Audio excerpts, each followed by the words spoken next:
বললেন। ঢাকা 8 আসলে আমাদেরকে চাঁদাবাজ থেকে মুক্ত করে দাও। এই কার কথা বলতেছ? নামটা পরিষ্কার বলো, কার কথা বলতেছ? 2 টাকার কমিশনার ছিলেন আপনি। ওই বেটা, কার কথা বলছিস তুই? ওনার জয়ের চেয়ে হলো হারার রেকর্ড বেশি। সাজিত থাকা পুরা বাংলাদেশের 299টা আসনের নির্বাচন একদিকে আর ঢাকা 8 আসনের নির্বাচনের মোড় ঘুরে দাঁড়াইছে আরেক দিকে। Absolute cinema. বাংলাদেশে আর কোনো নির্বাচন নাই, একটাই নির্বাচন, ঢাকা 8 মির্জা আব্বাস। আর এই ঢাকা 8 আসনটিকে আলোচনার কেন্দ্রবিন্দুতে রেখেছে এনসিপি মনোনীত প্রার্থী আমাদের নাসিরউদ্দিন পাটোয়ারি।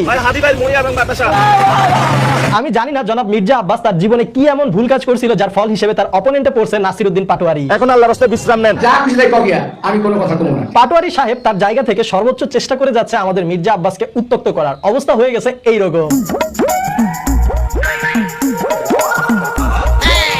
সবকিছুর পরেও সর্বোচ্চ ধৈর্য ধরে রেখেছেন আব্বাস সাহেব। এমন জায়গায় আঘাত করছে যাতে আমি রিয়েক্ট করি, কিন্তু ওটা বোঝে নাই যে আমার রিয়েক্ট করার বয়স চলে গেছে। একদিক দিয়ে উত্তক্ত করতেছে, আবার অন্য দিক দিয়ে দেখা যাচ্ছে যে আমাদের নাসিরউদ্দিন পাটোয়ারি সাহেব বিএনপির অফিসের সামনেই যাচ্ছে ভোট চাওয়ার জন্য। আপনি আমার করে গালাগালি করবেন, আবার আমগো তো দোয়া চাইবেন, এটা তো হয় না। বিষয়টি এমন করে ফেলছে বান্দা যে আগ লাগে বস্তি মে আপন আপনা মাস্তি মে, যত যাই কিছু হয়ে যাক আমি কথা বলেই যাব, কেউ থামাতে পারবেন না। বেশি বলে ফেলছি তো আমি ওনাকে নিয়ে আর বলতে চাই না। এত ধৈর্য আর সহ্য করার পরেও নির্বাচনী প্রচারণায় স্কুল কলেজে আব্বাস সাহেবের দেখা লাগতেছে শাপলাকুলি।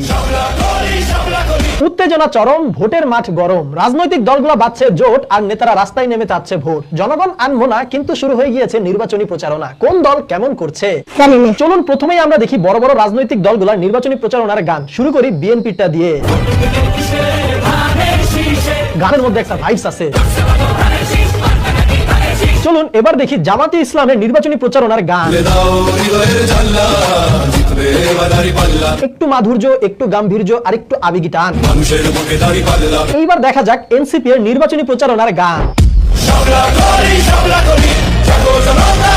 এইটার লিরিক্সটা কিন্তু সবথেকে বেস্ট ম্যাচ খাইছে।